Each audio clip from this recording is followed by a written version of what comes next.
राम राम आप सभी को। कैसे हो आप लोग? आशा करती हूँ आप लोग बहुत ही अच्छे होंगे।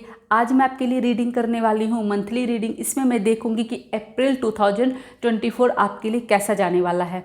ये जो रीडिंग है वो लग्न पर आधारित है और अभी मैं रीडिंग करूँ कन्या यानी वर्गो वालों के लिए।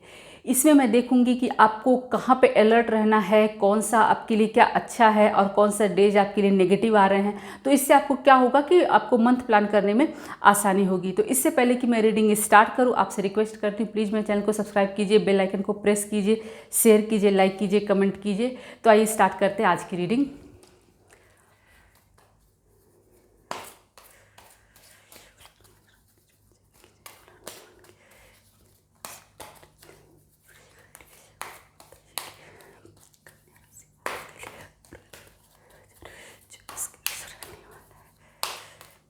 इसमें मैं देखूंगी आपका health, finance, career, love life और स्टूडेंट के लिए ये महीना जो है वो कैसा जाने वाला है।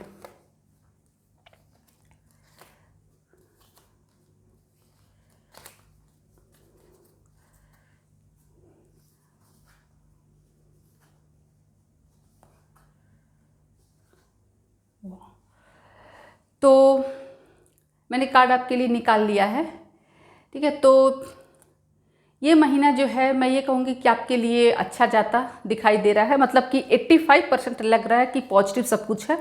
तो आइए स्टार्ट करते हैं आपकी हेल्थ से। तो डियर कन्या राशि वालों, इस महीने जो है ना आपका हेल्थ अच्छा रहता हुआ दिखाई दे रहा है। आप बहुत ही मतलब अपने हेल्थ का अच्छे से केयर करते हुए दिखाई दे रहे हो। और स्पेशली मैं उन लोगों को बोलना चाहूँगी जो लोग जिनको पहले से कोई हेल्थ इश्यू था, ठीक है, आपके हेल्थ में अच्छा इंप्रूवमेंट होता हुआ दिखाई दे रहा है। आपके ज़बरदस्त आपके हेल्थ में सुधार होगा। और सबसे बड़ी बात जो है, आप इस पूरे महीने में बहुत डिसिप्लिन रहने वाले हो, ठीक है। जैसा कि पहले मान लीजिए अगर आप अपने हेल्थ को लेकर के थोड़ा सा लापरवाह हो जाते थे या फिर कभी डॉक्टर के इंस्ट्रक्शन को फॉलो नहीं करते थे, तो इस महीने में ऐसा कुछ भी नहीं होने वाला है। अब बहुत अच्छे से करने वाले हो, जिससे जिनको पहले से कोई इश्यू था उनका हेल्थ सुधरता हुआ दिखाई दे रहा है। और कुल मिलाकर के मैं ये कहूँगी कि कन्या राशि वालों का हेल्थ जो है इस महीने अच्छा रहता हुआ दिखाई दे रहा है। अब अगर मैं बात करूँ आपके फाइनेंस कैरियर की, तो डियर कन्या राशि वालों, आपके लिए अप्रैल का मंथ बहुत अच्छा रहने वाला है, ठीक है। इसमें सबसे बड़ी बात यह है कि आप जो भी प्लान कर रहे थे ना अपने अपने कैरियर को लेकर के, अपने फाइनेंस को लेकर के, आपको बहुत अच्छी गुड न्यूज मिलने वाली है, ठीक है। इसमें सबसे पहले मैं बात करती हूँ बिजनेसमैन की, जो लोग बिजनेस करते हैं। तो डियर कन्या राशि वालों, मान लीजिए अगर पहले से आप कोई अपने बिजनेस का कोई प्लान कर रहे थे ना कि मुझे अपने बिजनेस को ऐसे ग्रो करना है, मुझे अपने बिजनेस में एक इस तरीके से कोई इम्प्रूवमेंट करना है या कुछ भी करना है। अगर आपका ऐसा कोई प्लान था, आप स्टार्टअप को लेकर कोई प्लान था, और या फिर आप कोई लोन लेना चाहते थे पर अभी तक आपका अप्रूव नहीं हो पाया था, कोई इन्वेस्टर की तलाश आप कर रहे थे, तो जो कुल मिलाकर के मैं ये कहना चाहूँगी कि जो काम अभी तक आपका नहीं बन रहा था, रुका हुआ था, अटका हुआ था ना, वो काम आपका बनता हुआ दिखाई दे रहा है। कुल मिलाकर के ऐसा लग रहा है कि आपको कोई ना कोई गुड न्यूज मिलती हुई दिखाई दे रही है, जो आपके फाइनेंस को बूस्ट करेगा, आपके बिजनेस को बूस्ट करेगा। आपको कुल मिलाकर के मैं ये कहना चाहूँगी कि आपको कोई गुड न्यूज मिलने वाली है। अब उसी तरीके से अगर मैं बात करूँ एम्प्लॉय की, जो वर्किंग प्रोफेशनल हैं, तो डियर कन्या राशि वालों, आप लोग जो अभी तक ना प्रमोशन का वेट कर रहे थे, आप लोग सोच रहे थे ना कि मुझे कोई प्रमोशन मिले, कोई अच्छी अपॉर्चुनिटी, कोई बिग अपॉर्चुनिटी की तलाश कर रहे थे, लेकिन अभी तक आपको मिल नहीं पाई थी। आप कोई इंक्रीमेंट, बोनस, किसी तरीके से आप ना कुछ आशा लगा करके बैठे हुए थे कि मुझे ये चाहिए, मुझे जो भी आपका एक्सपेक्टेशंस था, आपकी एक्सपेक्टेशंस पूरी होती हुई दिखाई दे रही है। आप जो चीज़ चाहते थे ना अपनी लाइफ में कि मुझे ये चाहिए अपने कैरियर में, वो चीज़ आपको मिलती हुई दिखाई दे रही है। कुल मिलाकर के मैं ये कहना चाहूँगी कि आप लोग फाइनेंस को लेकर के, अपने कैरियर को लेकर के, अपने बिजनेस को लेकर के आप लोग तैयार रहिए किसी गुड न्यूज़ के लिए। आपको गुड न्यूज़ मिलने की पूरी संभावना है। तो बहुत अच्छे लगा मुझे ये कार्ड आपके लिए आया है। अब अगर मैं बात करूँ आपके लव लाइफ की, तो डियर कन्या राशि वालों, देखिए आपका लव लाइफ जो है ना वो अच्छा रहेगा, इसमें मैं आपको बताना चाहूँगी, ठीक है। हाँ, देखिए इसमें आपको थोड़ी सी सावधानी भी बरतनी है। अगर मैं कुल मिलाकर कहूँ तो आपकी लव लाइफ अच्छी रहने वाली है। आपकी लव लाइफ में कोई प्रॉब्लम तो होता हुआ दिखाई नहीं दे रहा है, ठीक है, अच्छे से चलेगा, उसमें चलेगा। जो लोग मतलब कि जो लोग मैरिड कपल हैं, जो जिनकी लाइफ में कोई प्रॉब्लम नहीं चल रही है, आपको कोई प्रॉब्लम होती भी दिखाई नहीं दे रही है, आप अपनी मैरिज लाइफ को अच्छे से एंजॉय करोगे, कोई इश्यू होता हुआ नहीं दिखाई दे रहा है। और वो लोग जो मैरिड कपल जो बेबी प्लान कर रहे थे ना, उनको भी कोई गुड न्यूज मिलती हुई दिखाई दे रही है। और उसी तरीके से अगर मैं उनके बात करूं, जिनके मैरिड लाइफ में कोई प्रॉब्लम चल रही थी पहले से, या फिर कोई डाइवोर्स का केस चल रहा था, या फिर वो अलग रहे थे किसी वजह से, या फिर जिनका ब्रेकअप हो चुका था, तो उनको कुल मिलाकर के कोई उनको ना कुछ डायरेक्शन मिलता हुआ दिखाई दे रहा है। जैसे कि मान लीजिए फॉर एग्जांपल कोर्ट केस चल रहा है, आप लोग किसी भी रीजन से अलग रह रहे हो, मान लीजिए केस नहीं भी चल रहा है, अलग रह रहे हो, नो कांटेक्ट की सिचुएशन में हो, तो पर पहले ऐसे क्या होता था ना कि आपके अंदर कोई क्लैरिटी नहीं थी कि मुझे क्या करना है क्या नहीं करना है।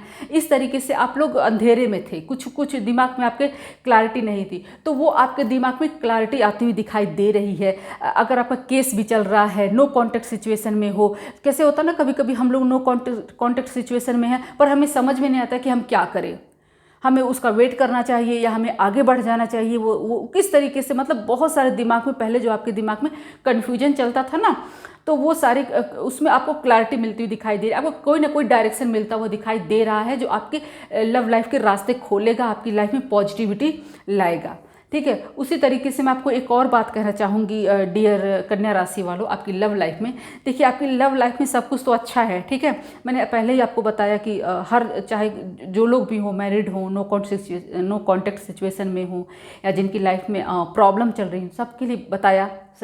उसी तरीके से आप लोगों के लिए एक अलर्ट जो है वो आपका ये है कि अभी मैंने आपको पहले बोला था कि जो मैरिड कपल हैं, जो भी, या फिर जो लोग रिलेशनशिप में हैं, ठीक है, हाँ, जिनके भी सब कुछ अच्छा है, उनको एक बात का ध्यान देना है कि उनको अपनी मैरिड लाइफ में बैलेंस बनाना है। मतलब कि ये ऐसी सिचुएशन आ सकती है ना कि क्या होगा कि जैसे कहते हैं ना कि कमाई 1 रुपये की और खर्चा 1.5 रुपया, वही सिचुएशन आपकी बनती हुई दिखाई दे रही है।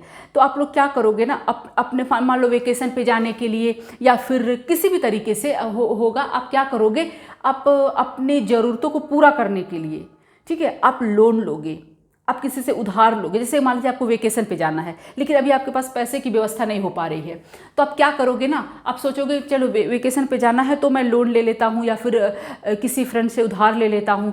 तो ऐसी सिचुएशन बनती हुई दिखाई दे रही है। कुल मिलाकर के ऐसा लगेगा ना कि आप ऐसा कुछ सोचोगे, तो आपको क्या करना है डियर, ऐसा नहीं करना है। मान लीजिए अभी आप वेकेशन पे जाना चाहते हो, पर आपके पास पैसे नहीं हैं, आपके पास उतनी व्यवस्था नहीं है, तो आप क्या करना ना, आप उसको टाल देना, आप उसको पोस्टपोन कर देना कुछ समय के लिए, कि जब आपके पास पैसे आ जाएंगे, आपके पास व्यवस्था हो जाएगी, तब आप जाओगे। पर आप लोन उधार अभी इस महीने में आप मत लेना। ठीक है, आपके पास जितने पैसे हैं जी, अभी ऐसे भी हो सकता है कि अभी आपको अपने पार्टनर को गिफ्ट देना हो या कुछ भी करना हो। कुल मिलाकर के इस तरीके से आपके जो पर्सनल जो खर्चे होंगे ना, मैं आपको पर्सनल खर्चे बता रही हूँ, बिजनेस को नहीं बता रही हूँ।